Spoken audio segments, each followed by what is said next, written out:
Good morning and welcome to the Pikes Peak Workforce Center's State of the Workforce. I am humbled and honored to have everyone here. It's like a family reunion in types and being able to network with people. So I really want to thank everyone for getting up early this morning and coming to our State of the Workforce. I would like to ask you now to please rise for the singing of the National Anthem, performed by Sergeant Kayla Winslow from the Fort Carson's 4th Infantry Division Band.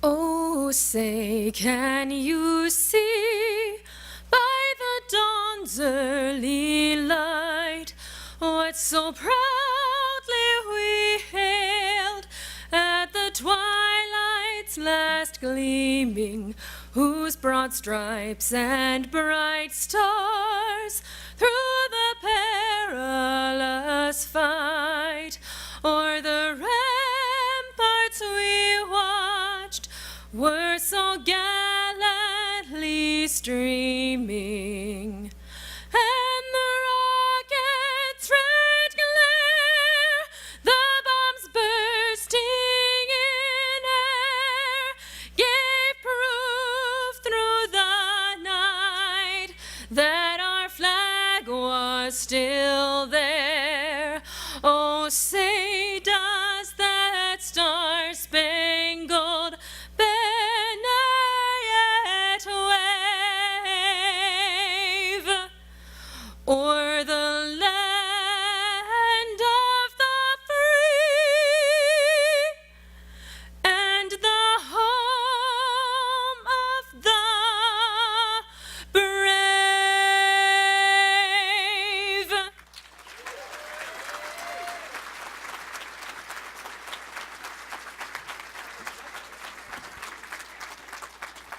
Thank you, Sergeant Winslow. And thank you for attending today's event. I am Tracy Marquis, Executive Director and CEO of the Pikes Peak Workforce Center. I would first like to say thank you to our sponsors, El Paso and Teller Counties, the Better Business Bureau of Southern Colorado, the Pikes Peak Small Business Development Center, and UCCS Economic Forum. I would also like to acknowledge the Pikes Peak Workforce Development Board members.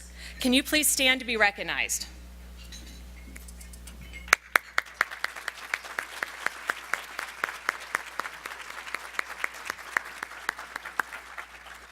And we could not do what we do here at Pikes Peak Workforce Center without our wonderful staff. They have a servant's heart, and I am humbled and honored to be able to lead this organization and lead them to be able to do all the great work that we're going to be talking about today. So I'd like to take a moment and have staff rise to be acknowledged, and thank you from the bottom of my heart.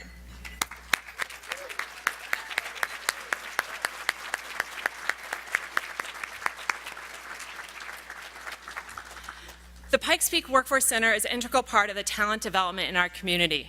We are very fortunate to have the support of elected officials, and I'd like to take a moment now to recognize them and acknowledge them. Can you please hold your applause until the very end? Colorado Springs Mayor John Suthers, Colorado Springs Chief of Staff Jeff Green, El Paso County Commissioner Stan Vanderwerf, Commissioner Lojinas Gonzalez, Commissioner Cami Brimmer, Commissioner Holly Williams, El Paso County Deputy Administrator Nicola Sapp.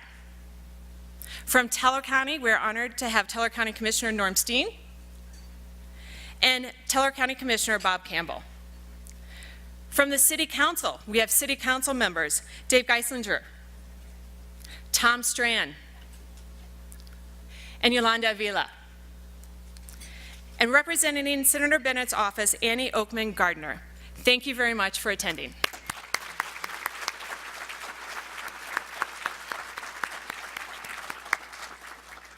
Economic growth is a key to the success of our region. The ability to attract new businesses, retain and attract talent, and grow our economy is not done by one entity. It takes community leaders in our region to be open to conversations and collaborations. I am honored to introduce one of those leaders. Colorado Springs Mayor John Suthers was elected the 41st mayor of Colorado Springs by an overwhelming majority in 2015. Southers brings decades of experience in government and management to the city of Colorado Springs. Before being elected mayor, Southers served as Attorney General of Colorado from 2005 to 2015. Under Southers' leadership, the Colorado Attorney General's office earned national reputation for excellence. One of Mayor Southers' top 3 priorities is promoting new job creation, helping companies already located here to expand, and attract new companies to Colorado Springs. And he has done just that and so much more. A lifelong resident of Colorado Springs, Southers attended grade school and graduated from St. Mary's High School. He graduated magna cum laude from the University of Notre Dame, and it was in the top of his law class at the University of Colorado. So can you please join me in welcoming Mayor John Southers.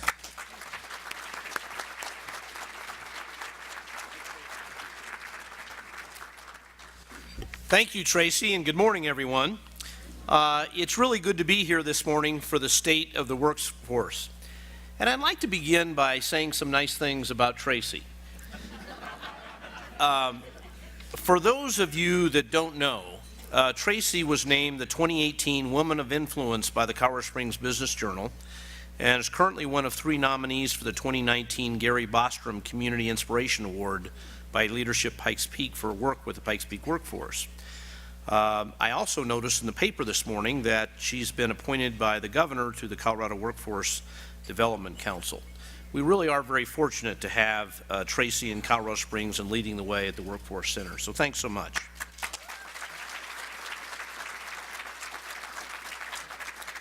The Pikes Peak Workforce Center is an invaluable asset in our community. The work they do changes the lives of job seekers by providing training and employment opportunities, and their services provide great value to our region's employers. Workforce development is a key component of our region's economic development and vitality. As many of you know, Colorado Springs was just recently ranked the 5th best city in America to find a job by WalletHub and was the top ranked of 180 cities in employment growth. The Pikes Peak region has emerged as one of the best economies in the country. Profit and nonprofit organizations are moving here and expanding here. We've averaged 7,500 new jobs per year since 2015, and wages have climbed significantly during that same time. The average median salary for posted jobs in Colorado Springs right now exceeds $80,000, well above Colorado's median salary of $74,325. Registered nurses, software engineers, system engineers, and cybersecurity personnel are among the most needed positions. As we are enjoying robust economic growth and attracting more businesses to our community, effective workforce development must continue to be a very high priority. We need to have a trained and ready workforce to fill those jobs. Achieving that will require community collaboration.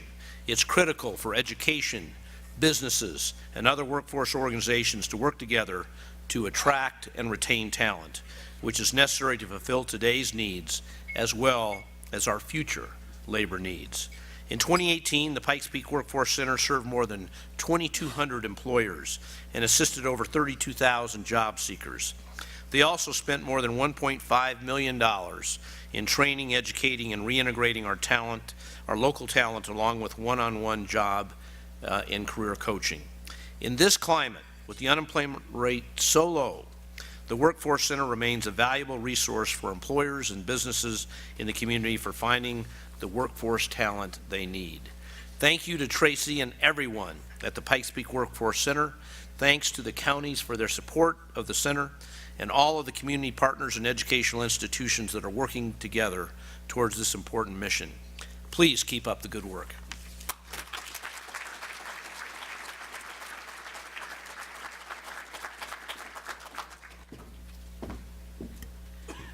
The mission of Pikes Peak Workforce Center is to connect work-ready job seekers with employer-driven services. But what does that really mean? We help businesses find the talent they need and job seekers find the jobs and careers they want. During the majority of 2018, there were more open positions than jobs. We had record-setting unemployment numbers. Yet people still struggled and businesses could not find the talent they need. I look at workforce as a wheel. and the Pikes Peak Workforce Center is just one spoke of that wheel. It takes a community coming together to connect, convene, and collaborate to move the needle on developing the talent that we need. We are just one touch businesses and job seekers have in our community. It is truly a community collaboration. Businesses and job seekers don't see borders nor county lines. Likewise, we're working to remove barriers to develop talent. We need to surround them with resources. Some resources may be funds for training. Others may be dollars for rent or car insurance. It doesn't matter where you come from or what degree or rank you have. We are here because you need us. We know that Pikes Peak Workforce Center isn't the only answer. They say it takes a village to raise a child. I say it takes a community to help people reach their true career potential. Last year, the Pikes Peak Workforce Development Board approved a subcommittee called the Workforce Action Team because the community said they wanted it.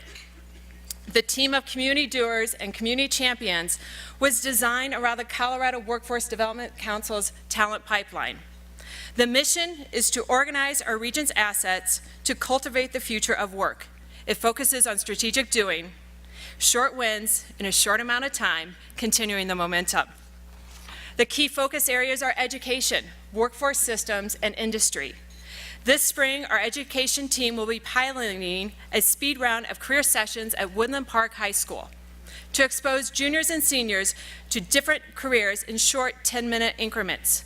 Career pathways led by industry. Another win for the Workforce Action Team is to be able to spread the word on WHAM. And my hope is that everyone in this room knows what WHAM is, right? Anyone? Don't? All right. In case you don't, WHAM is a workforce asset map. It is a map that convenes community resources to one website. Workforce is an incredibly important aspect of economic development, if not the most important aspect of economic development. And I realized that there was already a lot of momentum here in town, so there was a group of us, actually a group of women, that came together and we called ourselves the Workforce Dream Team. We basically decided that there are a lot of great resources in the community. However, they're a bit disparate. They're all over the place. Not everyone knows about all these resources. So we decided that perhaps a one-stop shop could house all of the workforce-related resources of Colorado Springs. The Workforce Asset Map, otherwise known as WHAM, is a great community resource and collaboration. It's with the UCCS Economic Forum, the Pikes Peak Workforce Center, and many other community partners. It's a one-stop online access for job seekers, students, and businesses. WHAM is a superhero-themed website that is easy for students, job seekers, and employers to navigate. It's a one-stop free online tool that helps people easily access the workforce-related resources within Colorado Springs. Here's how it works. If you're a local employer, you can find resources to help you post or hire for a position, develop an internship, apprenticeship, or in-house employee training program. And the Pikes Peak Workforce Center would likely be your first stop. Employers can also learn about labor supply, which is the number of local graduates by occupational group. The I next to each occupational group tells how many local openings there are for specific job categories. Or if an employer wants to be more connected in the community, they can find a variety of organizations to explore. Remember, on WHAM, the American flag shows you programs and services specific to veterans and their spouses and family members. I would like to say thank you to Tatiana Bailey and UCCS Economic Forum for allowing the Pikes Peak Workforce Center to join in this wonderful community opportunity.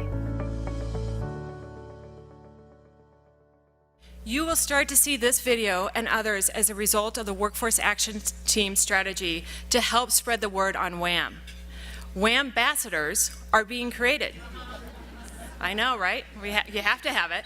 WHAM ambassadors are assisting in answering the Workforce Actions Team strategic question: how do we communicate, educate, drive, and sustain connected, collaborative workforce systems through the Workforce Asset Map? If you are part of the Workforce Action Team, please stand and be recognized.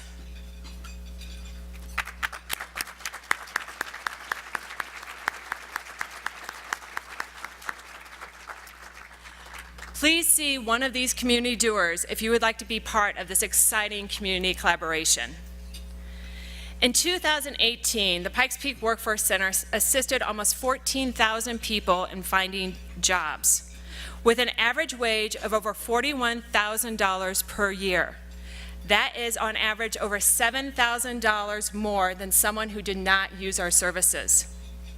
We pride ourselves on being able to bring value to our clients and an impressive rate of return on our investment and grant funding. More than ever, the Pikes Peak Workforce Center realizes we have to help businesses find the talent they need to thrive and grow. Last year, we worked with over 2,200 employers through helping them find talent. Through our hiring events and job fairs, employers hired over 4,400 people. Our customized hiring events help companies and recruiters save time and resources by being able to meet applicants in one location, oftentimes interviewing 500 to 200 people within 3 hours. All this was done at no cost for them, and we did the marketing and outreach for them. Knowing we have to help businesses thrive to grow our economy, we focused federal dollars last year on businesses to upskill their existing workforce. We know in our region there's a skills gap. We ask ourselves, how do we help businesses find the talent they need and at the same time help job seekers with barriers to employment find jobs and careers?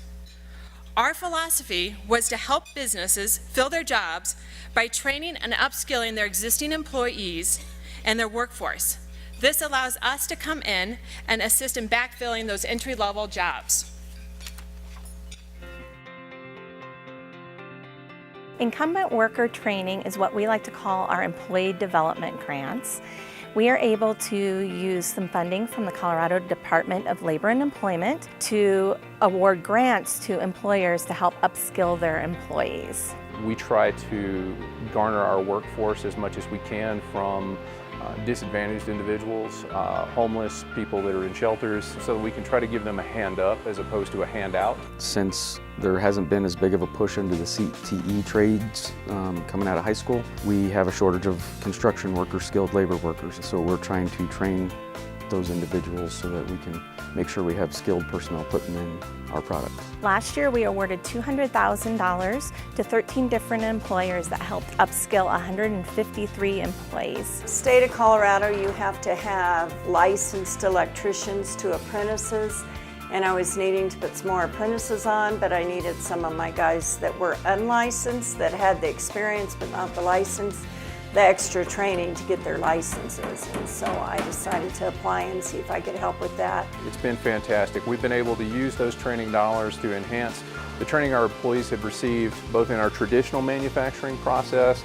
and then also we were able to utilize the grant funds to purchase a new piece of equipment, which is a laser etching machine. The guys that already have licenses got continuing education classes. We have a shortage of construction trade workers, and so this allows us to train individuals so that we can move them into that next role. And we were very successful. A guy that's worked for us 15 years that was still an apprentice, I put him through the program. He was able to get a Colorado journeyman's license. We've been able to train our employees in order to really get them from where they started out with a skill set of being able to wash incoming bottles and prep them for the assembly line.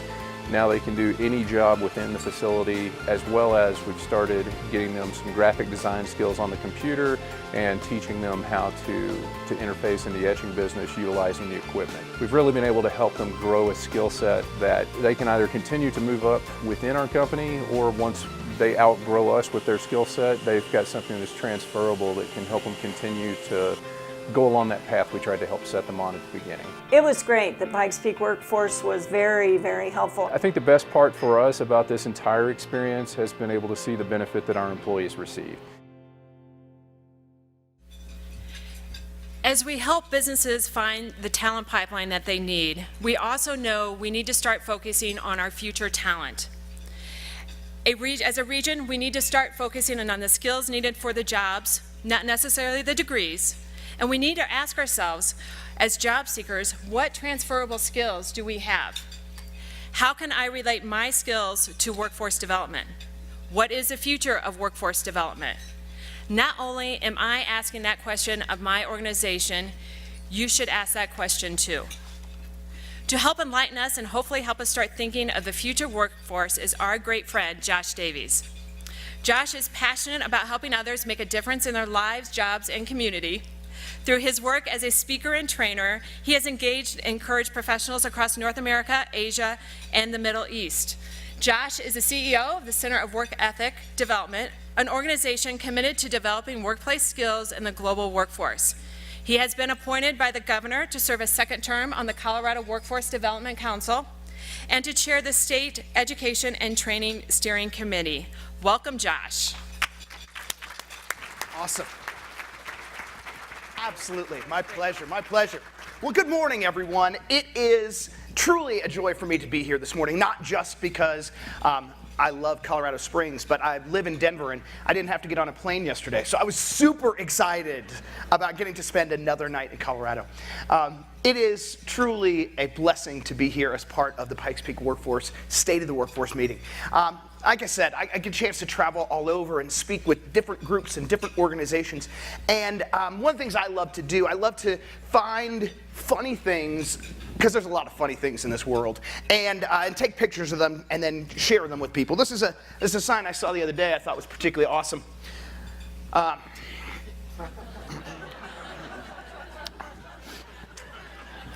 The level of creativity this person had was pretty amazing. And as I was thinking about it, I was like, man, this guy's angry. There's a lot of things that are angry. And so I started to try and figure out why people are so angry lately. What is it that's happening? What's going on? And so I started to do some research around hate and some different things. And I really didn't find a whole lot, but I did find one thing that was really awesome. I don't know if anybody of you out here is single or uses any dating websites. But I'm married, but I want to let you know, I found the coolest dating website I've seen in a long time. It's called Hater Dater. This is a real thing, okay? And what it does, like the Match.coms, they try and, get the perfect people together. Hater Dater's premise is that you will find a connection with somebody if you hate the same things they do. And so it matches people who hate the same things. I don't know if it works or not, but what's great about it, big data, they were then able to put together a list of what each state hates the most. And I thought this was very intriguing. I looked around the states and saw some different things. Frankly, I'm not really sure what NSYNC ever did to Colorado, but apparently some sort of long-standing beef there. Other ones that I think are very interesting, if you can't see it there, what do they hate most in Arizona? Sand. My advice, move, okay, because there's a lot of sand there. It also shows you a little bit of the psyche of different places. In Louisiana, what do they hate most? Being the designated driver. I think that tells you a lot about the culture of Louisiana. For me then, I started thinking, what is it that I hate? What is it that is driving me crazy? And I'll tell you what's driving me crazy. As I travel around the country and talk with workforce development professionals and employers, I see all these people who are out here doing training. We're helping to get people jobs. And so often, we're training people for jobs that we know are going to go away. I was talking with the director of labor from the state of Kentucky, and she described it this way. It's like we're simply rearranging deck chairs on the Titanic. We're spending millions of dollars training people for jobs. And in 5, 7, 10 years, they're going to come right back through our doors because those jobs have gone away. And you start to look at the numbers, and it's staggering. It's estimated that 85% of all the jobs that we'll be doing in 2030 haven't even been invented yet. That's crazy to think about. But the good news is, right, 2030 is that's like 11 years from now, right? It will be here before you know it. And the impact is significant. In the United States, it's estimated that means that we'll have about 166 million people who are going to have to get new jobs and have to get retrained. Right? 11 years will be here before you know it. And dramatic change can happen very quickly. How many of you have an iPhone? Anybody have an iPhone? Okay, a few iPhone folks. How many of you had an iPhone 11 years ago? Not one of us. Because it hadn't been released yet. The most popular phone, the Motorola Razr, right? The original flip phone. That's what we all had 11 years ago. That's how quickly things can change. But the good news is this. When you look at jobs that are changing, one of the things that's constantly with us is a concept known as creative disruption. So yes, jobs are going to go away, but new jobs always get created, right? No one here is really worried today about whether or not their job as a telephone switch operator went away, because we have new jobs as app developers. Right? This is what's happening in our workforce. When you look at it, one of the things that's constant is the number of jobs continue to grow and grow and grow. You can see that technology, as it's changed through time, has done nothing to eliminate jobs. The number of jobs just keeps going up and up. What is changing is where those jobs are, right? There used to be a time in the 1900s, about 100 years ago, when 40% of the US population worked in agriculture. Today it's less than 2%, right? The majority of our jobs are in services. Even manufacturing has been taking a huge hit across the country. Right? The problem is not that jobs are going away. The problem is when your job goes away, right? When it's everyone else's problem, you're like, oh, that must really be terrible for them. When it's your job, you're like, oh crap, what do we do now? Right? There's different people's reactions, right? One of the most famous of them were the Luddites in the United Kingdom around the 1900s. These were a bunch of the teamsters where they would make all sorts of textiles and all sorts of different things. Amazing work. But then one day, a factory opened in town that had automatic looms. And they could do the work of 20 of the textile workers. Right? That meant that 19 out of every 20 were going to be laid off and without work. So their response was not about learning a new skill. They instead snuck in the middle of the night and smashed all of the looms with hammers. They destroyed all the technology. Did that save their jobs? No. Right? The reality is we can try and smash the looms of technology, but technology is like toothpaste. You can't get it back into the tube, right? What we have to do is figure out how we can grow, evolve, and make sense of the coming changes. Well, let me give you an example of a company that maybe wasn't quite as successful in that. It's an American icon. Since the early 1890s, maybe you've heard of a little company. Its name is Kodak. Kodak was an amazing company. One of the original Fortune 500. Kodak was truly an American icon. Right? How many of you had a Kodak camera growing up? Almost all of us, right? Kodak in 1975 had an 85% market share of every camera sold in America. Almost every single camera in America was a Kodak. It was truly amazing. But what you may not know about their business model is that while they sold 85% of all the cameras in the United States, they made virtually no money selling cameras. Kodak's business model was all around selling film. And the more cameras they had, the more people would be taking pictures. Here's the great part. While they had an 85% market share of cameras, they had a 90% market share of film. They made money hand over fist selling film and film and film and film. So, 1975 is a great year for them. 1975 is also the year that an intrepid engineer wandered into the CEO's headquarters, into his office, and presented him with this. He described it as the first filmless camera. That's right. I don't know if you can see over here. There's a little tape cassette, because remember in the 1970s we didn't even have disk drives, right? Everything got stored on this tape cassette, and images could be taken digitally. It was going to revolutionize everything. What do you suppose the CEO of Kodak's response was to a filmless camera? Make it go away. Here's the amazing thing. In 1975, Kodak had the opportunity to patent digital photography and chose instead to make it go away. So what happens to Kodak as a result of that? Well, for those of you who like graphs, here's a quick chart. The red line is stock price. In 2012, they declared bankruptcy. But it didn't have to be that way. So Kodak is an American firm, but there's a firm in Japan called Fuji. Fujifilm was very similar. They had about the same metrics and made all their money on film. The difference was, in the early 2000s, Fuji realized film was going away. And they decided they needed to evolve and diversify. And since they were in the business of duplicating things, right, they decided they would purchase Xerox. and change their idea from being simply about taking pictures to instead be about duplicating things, regardless of whether or not that was on film, on paper. What happens is in 2002, after they purchase Xerox, they go through the same ups and downs as Kodak. The difference is now they have diversified. They have evolved. And as a result, if you want to go buy film today for your camera, you still can. But you can only buy Fujifilm because Kodak is no longer here. As we talk about a region, where we want to be, right? Mayor Suthers talked about how great things are right now. We've got an amazing economy.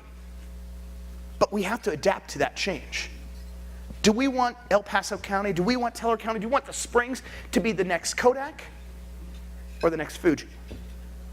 I don't know about you, but I prefer us to be Fuji. So let's talk about what we can do to evolve and to figure out how we can become that next space.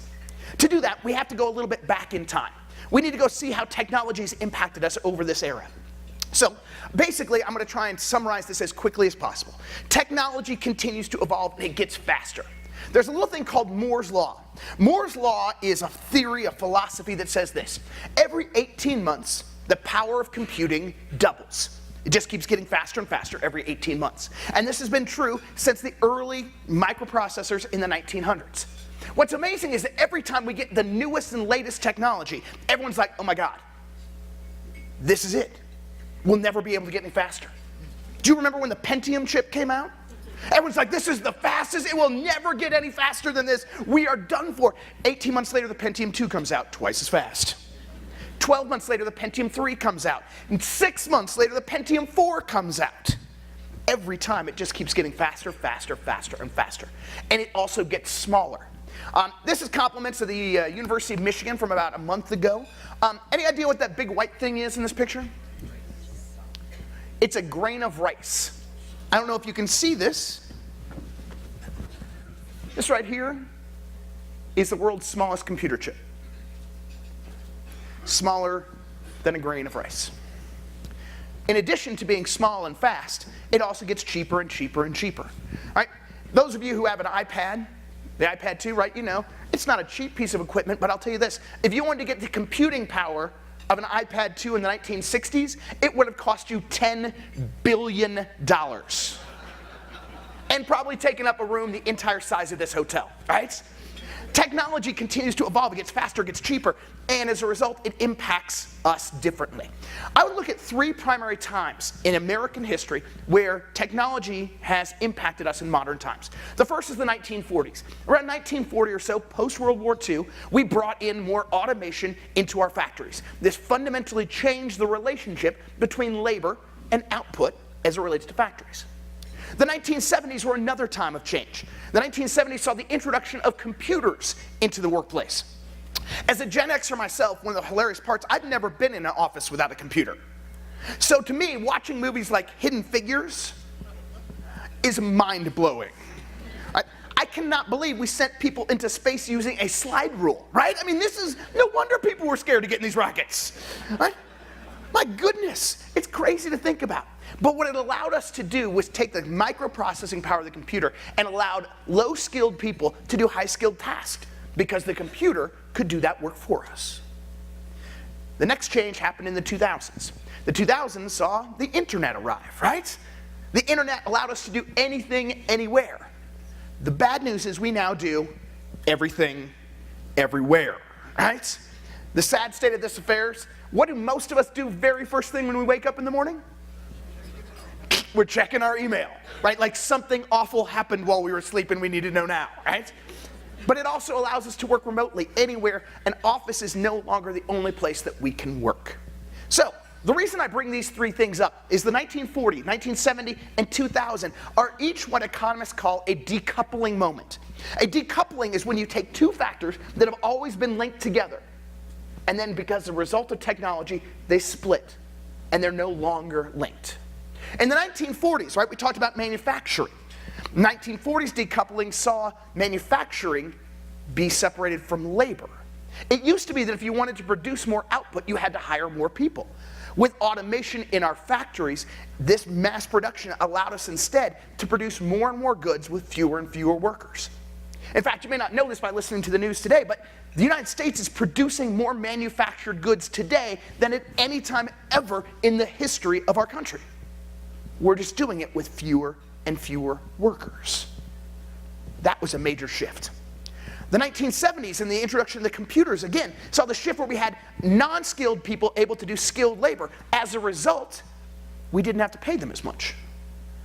And what we've seen since the 1970s is productivity in the white-collar workplace goes up and up and up, but pay has remained relatively flat because we don't have to pay people as much to do really complicated tasks. The 2000s and the introduction of the internet allowed us to, again, work anywhere, anytime. So what we've seen is a decoupling between productivity and hours worked. Why? Because economists measure hours worked as 40 hours. Nobody here works only 40 hours, right? You're working, you're on email all the time, right? We're always working in different things.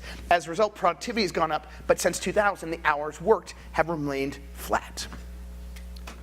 1940, 1970, 2000. Each one of these decouplings happens about every 30 years. That means if the last decoupling was in 2000, the next one's in 2030. What's it going to be? Well, that's an interesting question, and that's what we have to prepare for. So what is it that's going to happen in 2030 that's going to fundamentally change the workplace? Well, I'm going to tell you, it's really not one thing, it's two things. It's a combination of automation and artificial intelligence. Automation is the first of these. One of the things you'll notice is we've got robots. We've got robots everywhere. Now, a lot of you are like, yeah, we got robots in factories. The number one place where we see the most growth in robots? Our homes. How many of you have a smart speaker, one of those Alexas or Echo Dots, or, right, some of you, right? You know what I'm talking about, right? Hey, Alexa, play my favorite station, or whatever. Those are robots. And also for those of you who have them, just remember this. They are recording everything you say. All right, this summer, there was the case where the Alexa sent 3 emails to this guy's business colleague with the transcript of everything that family has said that day. Just keep that in mind. That's all. That's all. All right. It's estimated that we're going to see about a 15% increase in robots year over year every year. Now, the problem with those numbers and those projections is they're already wrong. We're seeing almost twice that rate of adoption. We see the number of robots worldwide going to over 111% growth over the last 10 years, right? It just keeps getting faster and faster and more and cheaper to produce robots. At the same time, as we start to get automation in lots of places, we see this combination with artificial intelligence. Artificial intelligence is a real interesting place right now. There's a lot of growth in there. Let's take this back to Moore's Law, though. All right? If you look at Moore's Law, right, where computing power doubles every 18 months, what you'll see is eventually we get to a point where we get faster and faster, and we get eventually to a point where computers can process as quickly as an insect brain, a mouse brain. Well, let's extrapolate Moore's Law out to 2030. Where does that put us? Oh, at exactly the point where computers are thinking at the speed of a human brain. So we'll have robots everywhere, and they'll be as smart as we are. Now you know why 2030 is going to be a problem. Here's where we are with artificial intelligence. Last year, Google was doing an experiment with their chatbots. And they shut the experiment down with AI because what they found is the 2 chatbots had created their own language and were communicating with each other. That was last year. Right? There's an organization in Boston called Boston Dynamics, and they are at the forefront of automation and AI. They build robots that are kind of these prototypes to see what happens. They wanted to test how smart robots were, so they locked 2 robots in a room together and to see what they could do. Here's what happens.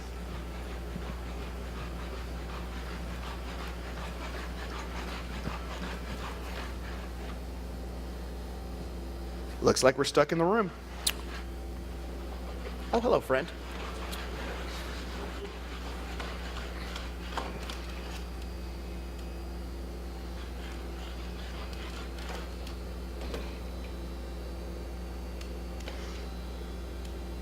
It's my favorite part where he kicks his leg out to hold the door open. And now they walk out.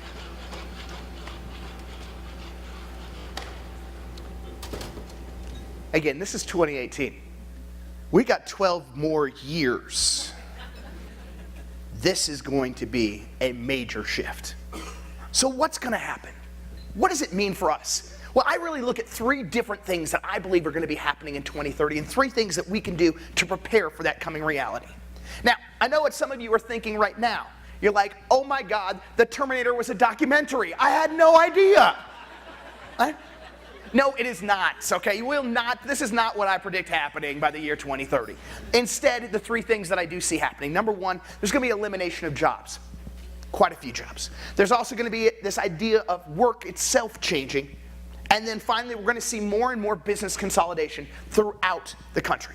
So let's start talking a little bit about the elimination of jobs. And let me point this out in a little quick econ lesson. This is just kind of simple supply-demand curve, right? What we see here is the blue line. The blue line is the cost of a human being doing a job. In this case, it starts at $8 an hour and gets 5% more expensive every year. Just kind of standard labor increase. The orange line is the cost of a robot doing the job. It's very expensive early on. In this case, it costs $40 an hour for a robot to do a job, but it gets 10% cheaper per year. Eventually, what you'll notice is that it hits equilibrium. In this example, 2020 is the year that it hits equilibrium. But the reality is this, we all know this, we'd prefer working with human beings than with robots. So we don't automatically change. Behavioral economists tell us that it typically takes about a 10 to 15% price premium for us to replace robots. The bad news is that by 2022, as much as I love you and I think you're an awesome person, you're gone, okay? Now the reason I point this out is because sometimes, and I'm not here to talk about public policy, I'm here to talk about unintended consequences. Some things happen that may change this graph. Like let's say for instance, I don't know, in 2017 we had an increase of a minimum wage to $15. Let's just throw that out there. What happens? Well, it bumps up that blue line. And ends up happening is that we hit equilibrium in 2019 and we hit our premium in 2020. So yes, people get paid more, but all it does is accelerate by 2 years the replacement of their jobs. I'll give you an example. In Ontario, the province in Canada, they increased their minimum wage to $15 Canadian per hour. Within the first year, the largest McDonald's franchise in the entire province announced that it would be firing every single cashier and replacing them with a touchscreen kiosk. That's what happens. And we see the results of that pretty dramatically. When you look at the jobs that are most likely to be eliminated, most of them are low-skilled jobs, but not all of those jobs are low-skilled jobs. Any job that's repetitive starts to become easily replaced. All right, when you look at what futurists estimate are the most likely jobs to go away, here's the good news. The number 1 job most likely to be eliminated? Telemarketers! Yes! Now don't worry though, before you get too excited, Councilman, you'll still be getting phone calls, okay? They'll just be from really smart robots who don't mind hearing no, okay? That's the only difference, all right? What's interesting on this list though is number 2, accountants and auditors. You're thinking, wow, what? Those aren't low-skilled jobs. No, but they're repetitive. They're analyzing data, they're collecting information and producing a result. Soon, automation and AI will take over those jobs. The number 3 job on here, though, is the one that I'm most scared about because I believe it's truly the canary in the coal mine, and that's retail workers. Retail workers are really, for us, one of the things that I see as a leading indicator of what technology can do. Now, if you look at retail across America, you'd say retail is amazing. It's never done better. And that's true. You look at stocks, whether it's Walmart or Target, right? Their sales are through the roof. But the reality is this. What's driving sales is not in-store sales. You look at that blue line, that's the bricks and mortar sales of retail. You notice it's on a slow and steady decline. The reason why retail profits keep going up and up and up is because of online sales. In fact, if you look at Walmart and Target, basically all those stores are going to become is locations for you to pick up the stuff you ordered online. All right, when you look at retail in bricks and mortar, it just keeps going down and down and down. Now, that's interesting, but what does that mean for us? Well, when you look at it, we're beginning what we oftentimes refer to as the retail apocalypse. We're starting to see more and more stores go out of business. This is in 2017 where Radio Shack led the way. 2018 saw not only the loss of Toys R Us, but Sears, Just this morning, they're attempting to pull Sears out of bankruptcy and to keep the stores open. But they're really just on life support. What we're seeing for the first time is that more retail stores are going out of business than are opening. And this is going to be significant. It's going to have a huge impact on our communities in terms of real estate, but also in terms of employment. When you look at employment across the United States, here's the scariest map. 45 of the 50 US states, the #1 most popular job, retail. Here in Colorado, that's 440,000 jobs. In El Paso County alone, it's 35,000 people who will be without work and with no measurable skills that they can transfer to a new job. Right, we heard Tracy this morning talk about how they served almost 15,000 people getting new jobs. It would take 3 years for the great work that they're doing here at Pikes Peak Workforce Center to hire that many people and get them retrained for jobs. We've got to start doing something now. And it's going to be a challenge because the nature of what work is also going to be changing.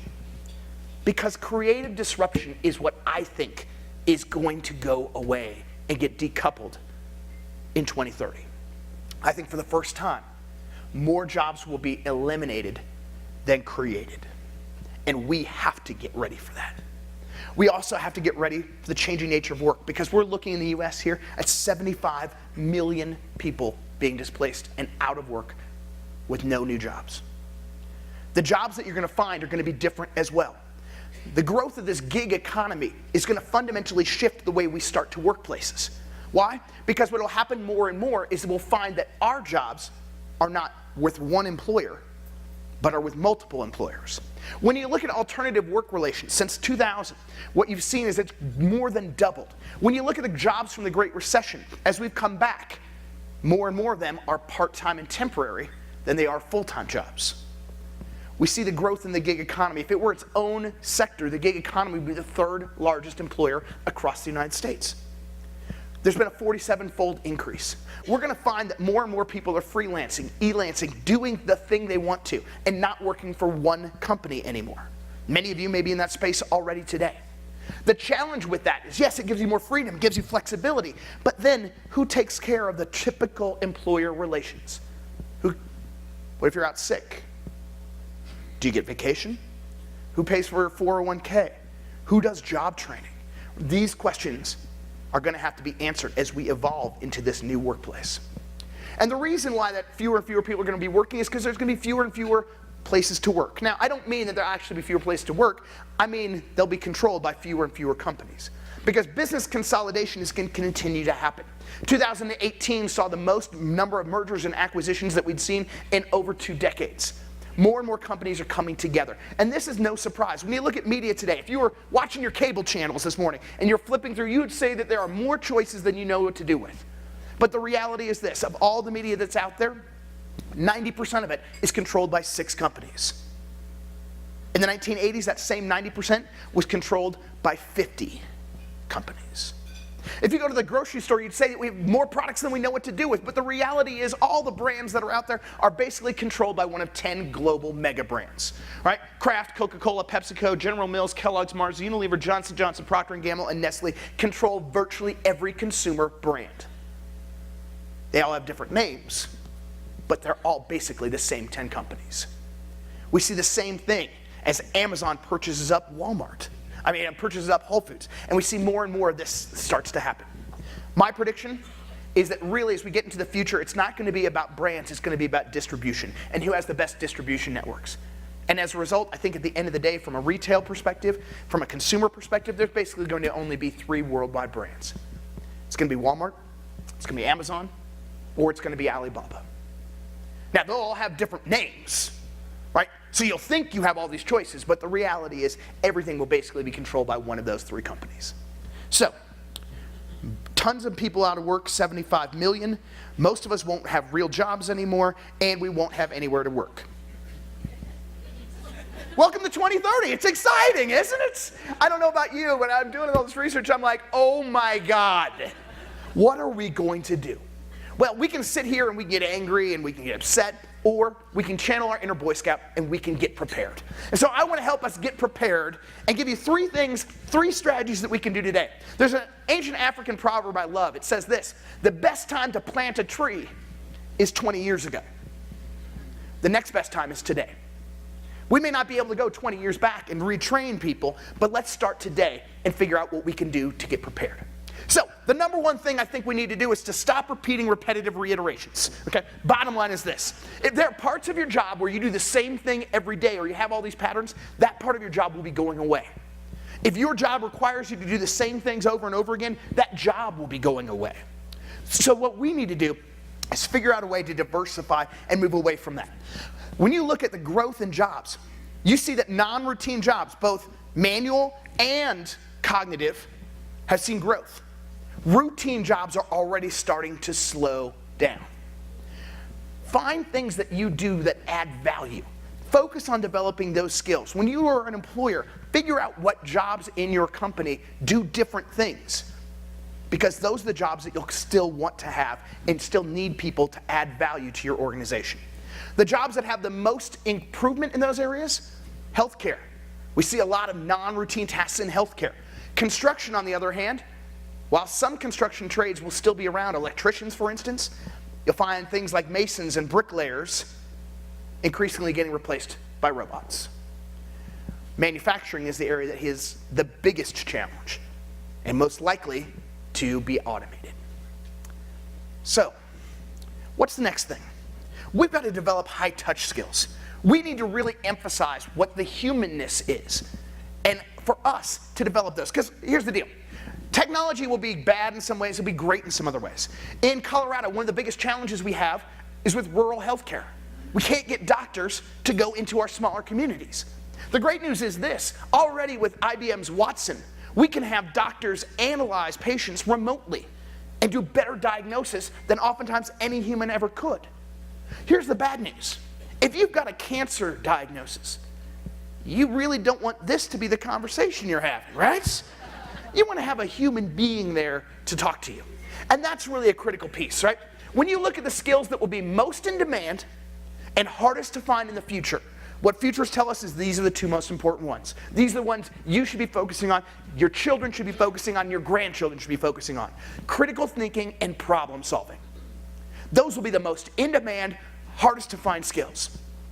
Other skills that'll be essential but relatively easy to hire: communication, teamwork, organization, and ability to work with diverse people. Those are all skills we should be working on. Here's what's funny. You want to talk about the skills that are less essential? STEM. Tech skills. That's interesting. Why? Because what we'll find is that more and more of the computers will actually be programming themselves with machine learning. They'll be developing their own pieces, and so skills are actually going to become less and less valuable. Not to rain on anyone's STEM parade, because I know it's an important piece, but the reality is this: if you look at America today, we're producing as many STEM graduates as we need in every single field except programming. You're already starting to see that, right? One of the hardest to find jobs here in the Springs is doing cyber. Right? These tech jobs are the ones that are difficult to fill, not in engineering and math, but in programming and computer design. Proficiency with new technology, virtually unimportant in the new era. We know this to be true. Jobs with social skills will continue to grow. And already today, the reality is this: we know that most people are successful because of those people skills. I say this a lot, but how many of you have ever worked with somebody who is terrible at their job? Anybody? Right? Some of us have, but some of you are pointing at other people at your table. That's just rude, okay? But here's the reality of the workplace today. If you've got someone who is bad at their job and shows up to work every day, everybody loves them at work, and they're willing to pitch in and help on a group project, how long can that terrible employee keep their job? Forever, right? They plan the Christmas party. We're talking employee of the month material, right? That's where we are. If we want to be successful today, we know people skills are what's going to take us. If we want to be successful in the future, we've got to ramp that up and focus not just on people skills, but also then on these other cognitive skills around problem solving and creative thinking. The final thing that we're going to need to do is this. We're going to have to focus not just on degrees, but really on skills. Because skills are going to define success in the future, and frankly, they already are today.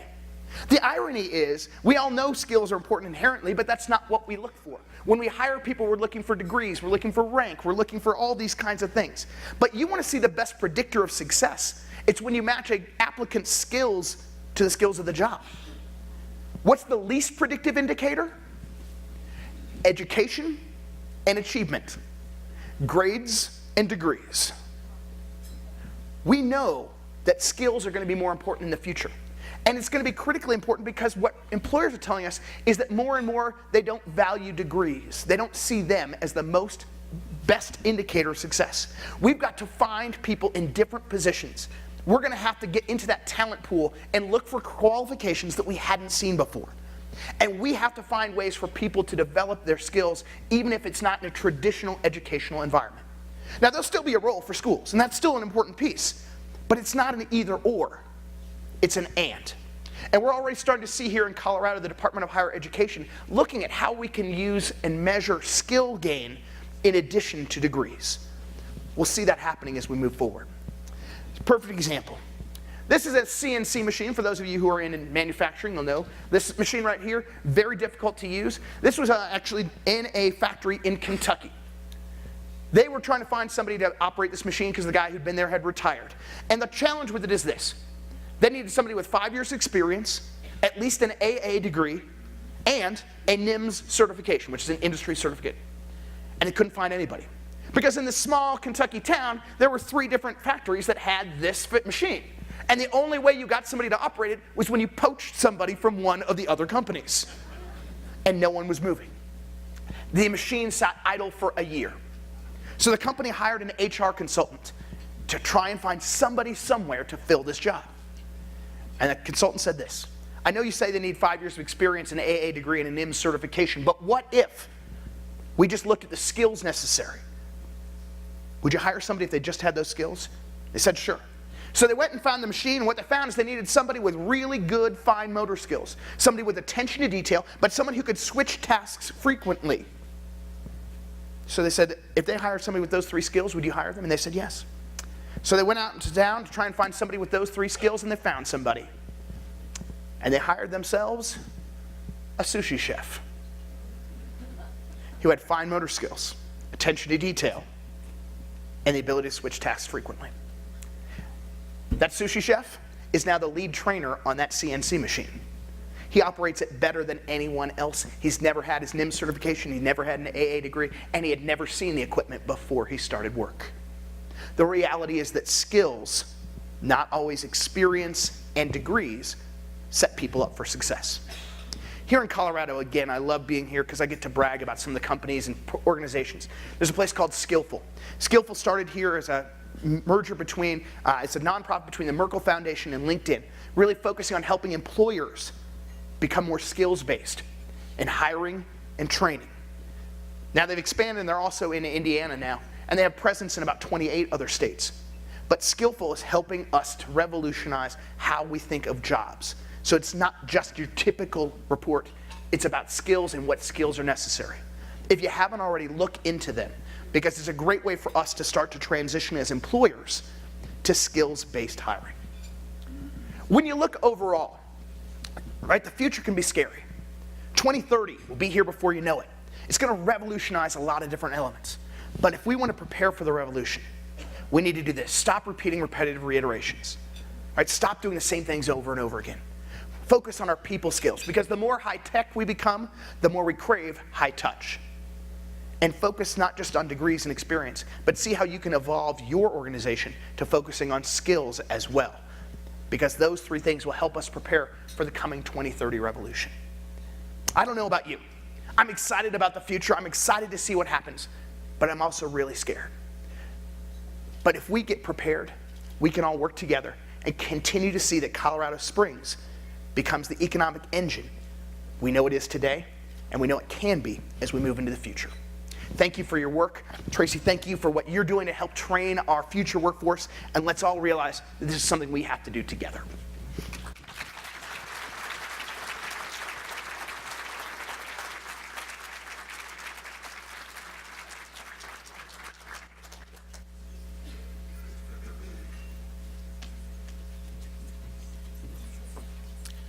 Thank you, Josh, for your insights into the future of workforce. I'm Becca Ton, Communications Manager for the Pikes Peak Workforce Center. Locally, we need to focus on attracting, retaining, and growing our talent. We know that. We also need to look at the skills needed and how to transfer those skills into future jobs. An organization that does this well is the military. They don't promote based on the degree someone has, but on the skills they have learned, just like Josh talked about. They know how to transfer one's skills to another assignment, whether locally, nationally, or worldwide.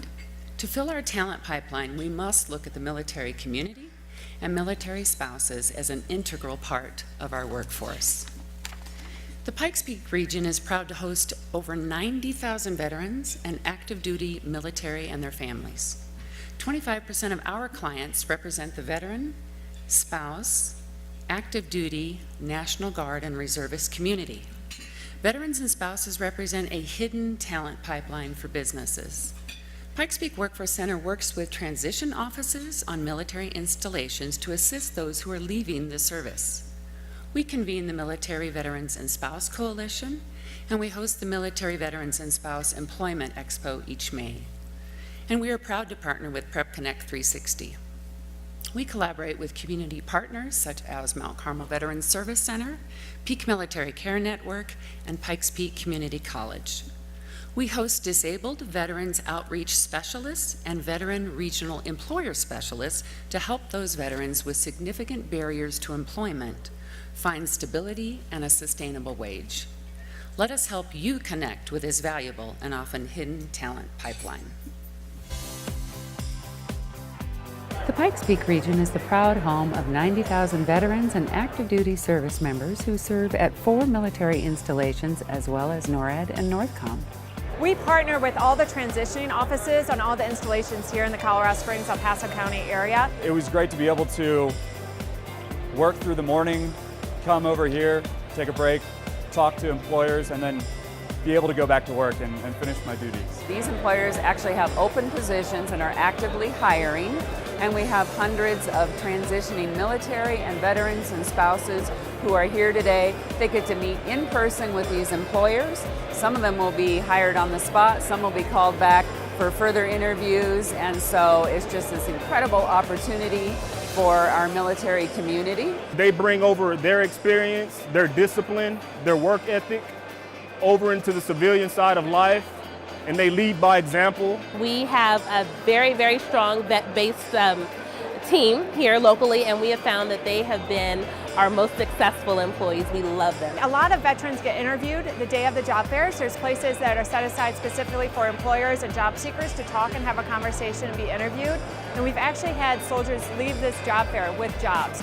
So it's a great opportunity to connect with employers, both locally and nationally. With the veterans, we have a huge, and transition military, we have a huge population here, and we want them to stay here when they leave. That's not only helps them, their families being consistent with where they live and where they maybe go to school, but also helps grow our economic development. It's having more dollars into the community. It's a great resource and talent pipeline for our employers. It's a great way for employers to come and figure out the resources and the training they have in the military and transition that to civilian jobs. We have apprenticeship programs. We have several different training programs, whether you wanted to be on the technician side or the administrative side. We have training programs for both. I walked around a little bit and talked to employers I didn't think I would talk to, and that was definitely a good thing. I mean, I talked to 3 different employers who had opportunities that I didn't realize, and I'm going to be able to follow up on those, and it was just because everyone was here in one location.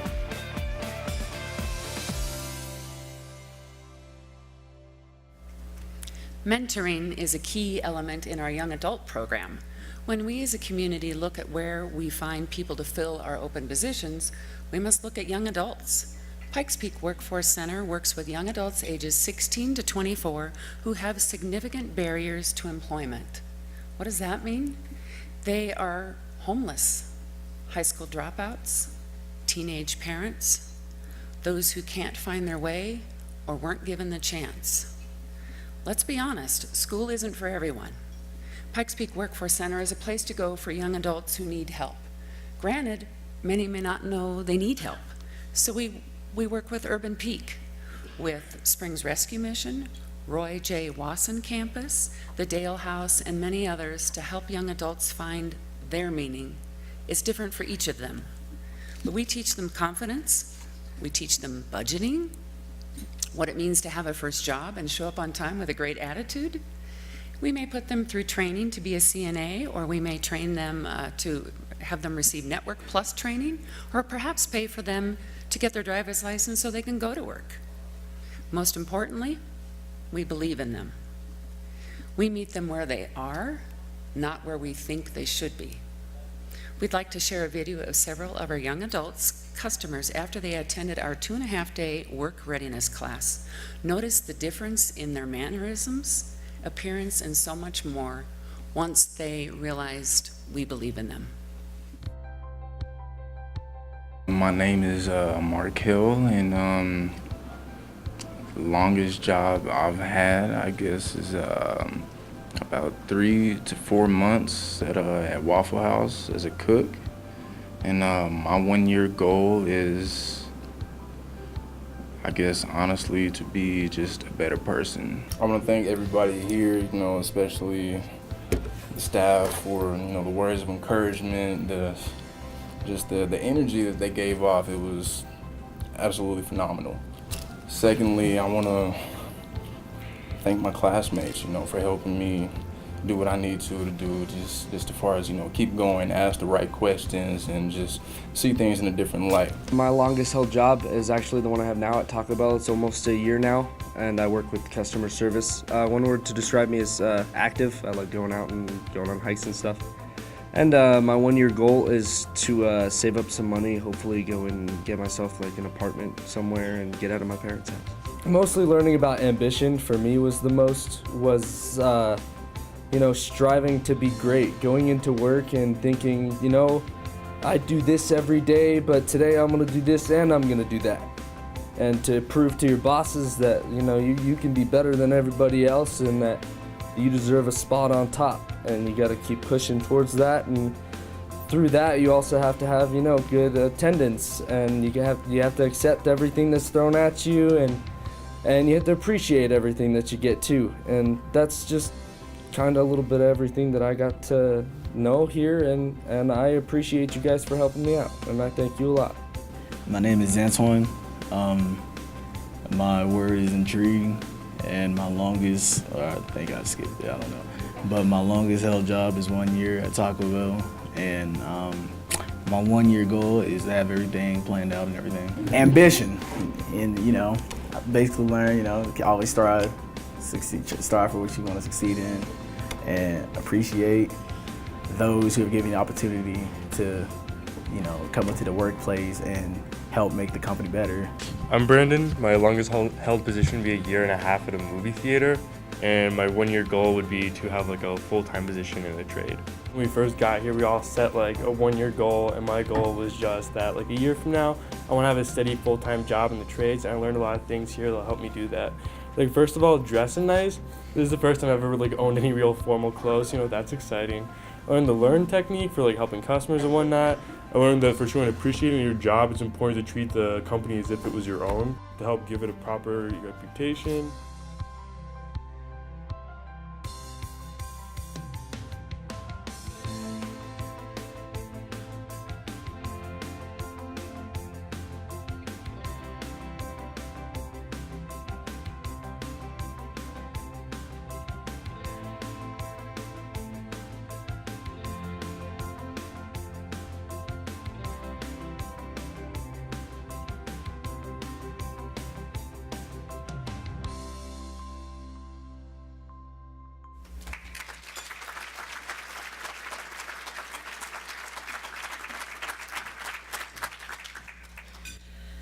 Some of you may have heard the terms offender, ex-offender, or parolees. The correct term is a justice-involved citizen. People make bad choices and deserve another chance. Pikes Peak Workforce Center's dedication to make those who made bad choices succeed and make a sustainable wage is crucial in fulfilling our open positions. The federal dollars and Department of Correction dollars we receive to assist them has not only made an impact on their lives, but on businesses and the economic development in our community too. Justice involves citizens who have used the Workforce Center's funding and Job Coach program have a 37% less chance of being reincarcerated. We take pride in what we do and helping the residents of El Paso and Teller counties. Everyone needs someone who has faith in them. Everyone needs a mentor who can help them change their lives for the better. This is a true story. I was laying in my bed after work from the Goodwill. I was there like 11 months, just laying there telling myself, thinking that, man, I know I can do better. I need something better. This is crazy. The lady from the Workforce Center called, and I answered the phone. Hello. She said there's a employer, a company that is looking to hire, and it was the next day I was in an interview, signing my W-2s and everything else, and I've been working there ever since. My most recent hire was a young Marine who was a recovering heroin and meth addict who spent every night last year on the streets of Colorado Springs, except for the few nights he spent in jail. The overall problem of homelessness usually has so many different factors: need for mental health support, need for medical support, need for employment, need for housing. Those are 4 really huge problems that the average individual has a hard time problem solving through. And so try to do that when you couldn't sleep last night because you were freezing outside and you haven't had your anxiety medication for months. You know, those are kinds of things that I don't think anybody would choose that life. When I got out of prison, I didn't have anything. I had an ID, that was it. And I did get a minimum wage job. I mean, at first it was good, and when you do work in prison, it's for 72 cents a day. So $9.30 an hour sounded great, but then when you get out in the real world, $9.30 is not that great. The Road to Work program helped me when I didn't have enough money for food. They gave me a voucher. When I didn't have a job, they helped me out with bus passes to go find one. When I didn't have interview clothes, they gave me a voucher to get interview clothes. They offered to pay my rent and, you know, clothing and stuff like that, and pay, you know, $3,500 for my CDL. I saw this cycle when people get out of prison that when they work minimum wage jobs, they're barely making it, they're struggling. I saw many people, you know, go back to prison, you know, 3 weeks after they get out of prison. The kids need the parents. The parents have to be stable. Households can only be stable if they have money. I've changed since the minimum wage job compared to the job I have now is, you know, instead of making $9.30 an hour, I'm making $20 an hour. Full benefits, 401k, everything. I can afford to bring my daughter down from California because that's where her and her mother live. I can afford to pay child support. I have been transformed by seeing other lives changed. To see these guys regain their self-esteem and to be productive members of society again has forever changed me just in the short time that we've been doing this. I would really love for more employers to consider getting involved. I think the risk to the employer is minimal. It just takes a little bit of time. But I think that if more employers could get involved, not only would it increase the number of jobs that are available, it would increase the types of opportunities that are available to these individuals. Have you ever had a concussion or a broken bone or a sprained ankle? Have you ever had a migraine so bad that you could not function? If so, you know what it's like to have a temporary disability. We as adults are often associated with our jobs, what we do, who we work for. Employment is our identity. People with disabilities have an unemployment rate of 57.2%.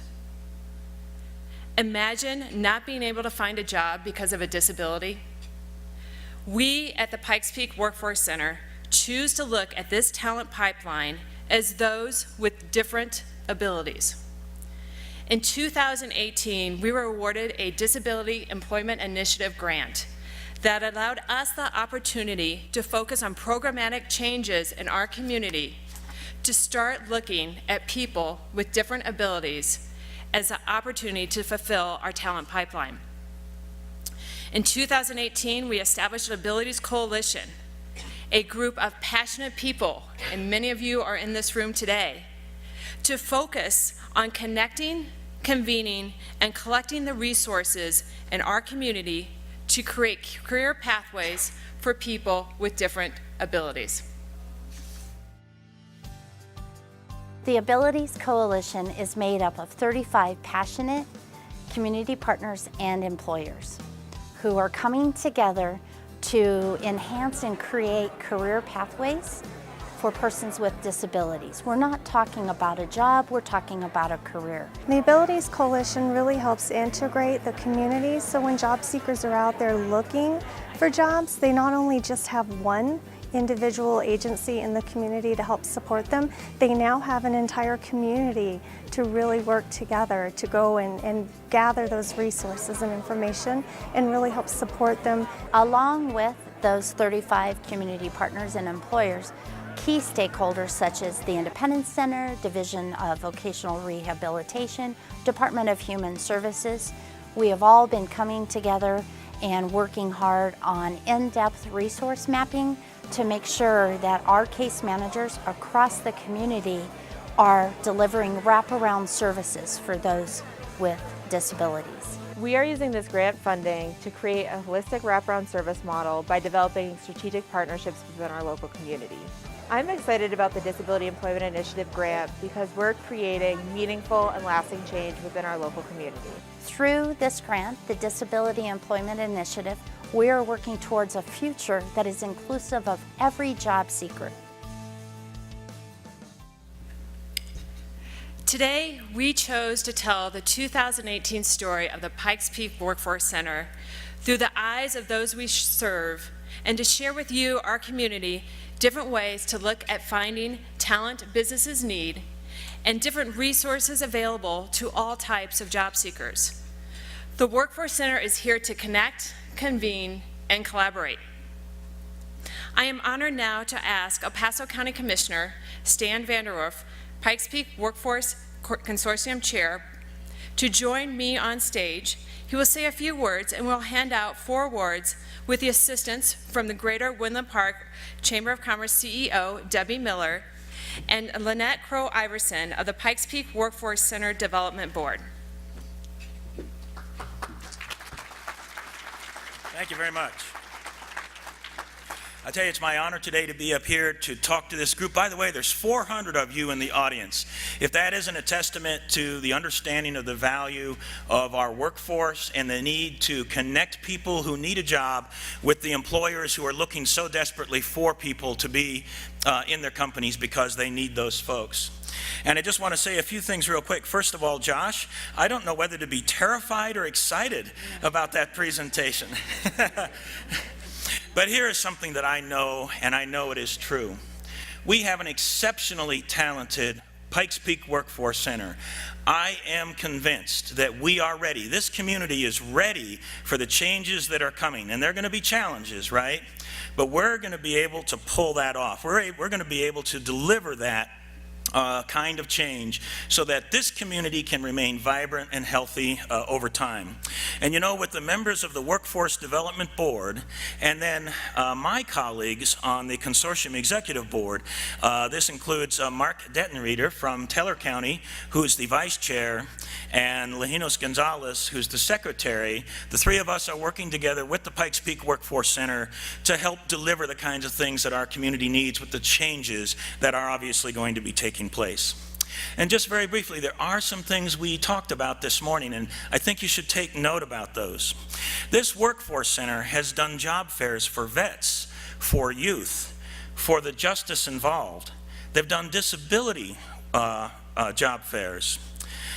They've placed, what was last year, 14,000 people into jobs. They have the biggest job fairs. Some of the job fairs they do are the largest in the entire state. This is a really talented team we have in this Workforce Center, and they're going to continue to deliver for this community. I am convinced of that. I also want to make one last mention, and it's a pilot program that is going to be conducted. Actually, it's starting this month between the Department of Human Services and the Pikes Peak Workforce Center. And this is a pilot program for people who are on public assistance to help them get reintegrated into the society through a combination of counseling for soft skills, and we heard about the importance of soft skills this morning, and the combination and working simultaneously alongside with that, obtaining a hard job skill so that these people can be placed into our community, help our businesses, but also become self-sufficient. This is really, really important, and I'm very, very proud of this community that's working so hard and working for so many different kinds of people, and it's a diverse activity of trying to get people into the workforce so that they can be self-sufficient. It's very, very important. So I'm going to end my comments on that. I just want to personally thank the workforce team, but it is time now to offer some awards. And the first one that I have the honor of offering here is Employee of the Year. So the Pikes Peak Workforce Development Board's Employee of the Year recognizes an employee who consistently performed over and above the responsibilities of their job and exhibited outstanding customer service and met performance and career-related goals. Ladies and gentlemen, please join me in congratulating our Employee of the Year, Toya Graham.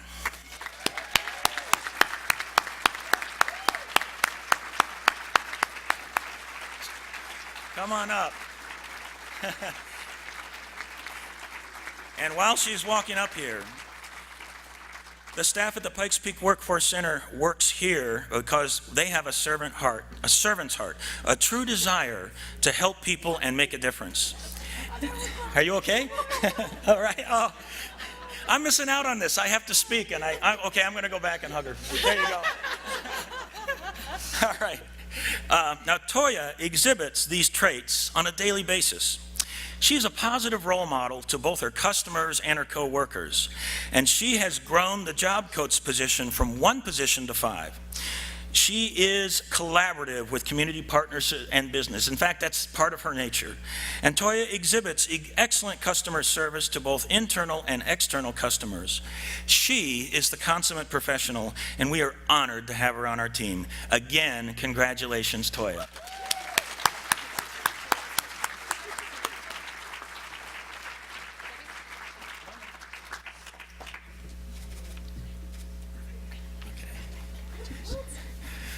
All right, next up.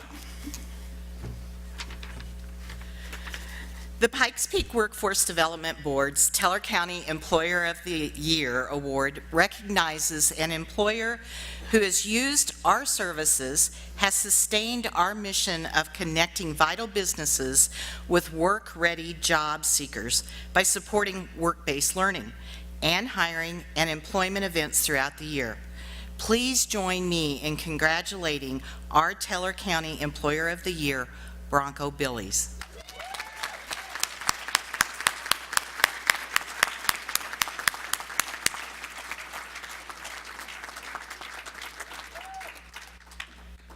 Bronco Billies has a heart for serving the residents of Teller County and genuinely doing what it takes to help their employees. They participate in the Pikes Peak Workforce Center's work-based learning opportunities, young adult and adult job fairs, along with the Community's Abilities Forum. They have a great expansion plan, and we are so excited about that. And they strive to be a part of the economic development of Teller County. Congratulations again, Bronco Billies.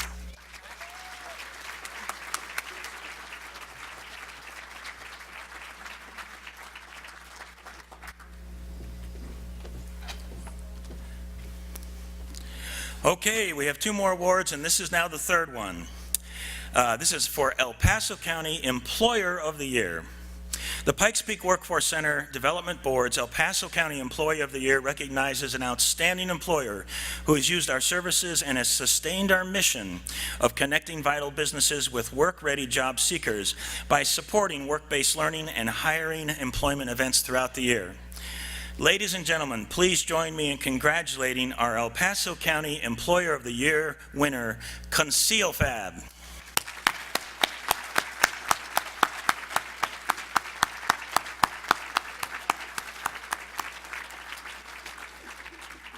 ConcealFab is a proud partner of the Workforce Center and many other community partners. They have mentored and trained customers in work-based learning opportunities that have led to careers and sustainable employment for many people in our community. They have provided employer-driven solutions for the training needs of today's workforce, and they also are one of the fastest-growing companies in our community. Thank you, ConcealFab, for the work you're doing with the Pikes Peak Workforce Center.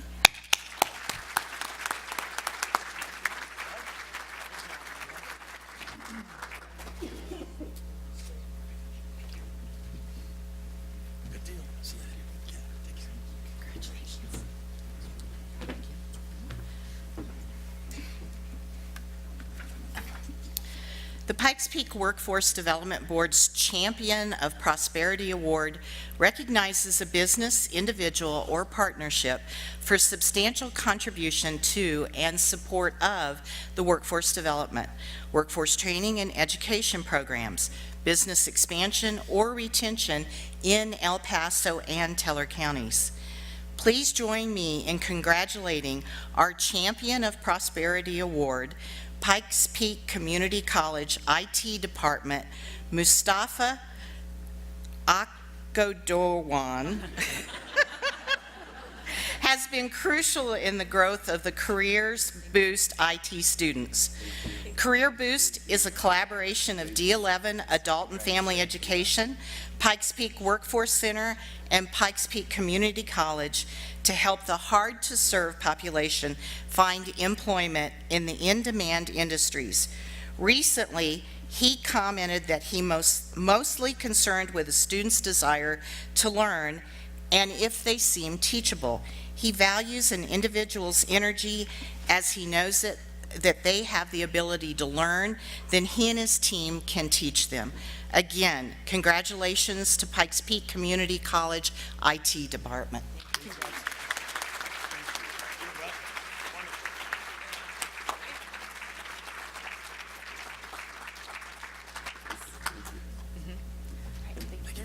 Thank you. Thank you, Stan, Debbie, and Lynette. Let's give another round of applause for all of our award winners.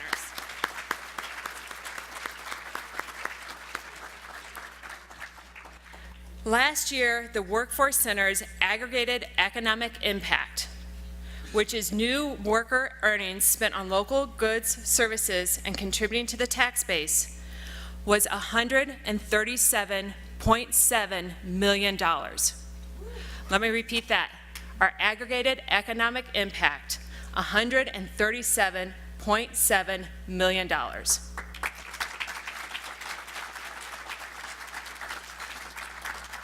We are very humbled and honored to be able to serve our communities. You may be asking yourself, what can I do? How can I help the Workforce Center with their mission of connecting businesses and job seekers and training our future workforce, helping with soft skills development? I ask you, look outside your normal channels. Employers, revisit your job descriptions. Look at skills-based hiring as an opportunity that you have to develop your future pipeline. And get involved with grassroots efforts like our Workforce Action Team. While Pikes Peak Workforce Center does not have all the answers, we can help you connect, convene, and collaborate.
thank you. On behalf of the Consortium Executive Board, the Pikes Peak Workforce Development Board, and the staff at the Pikes Peak Workforce Center, thank you for coming, and thank you for helping to spread our mission. This concludes today's event. Thank you.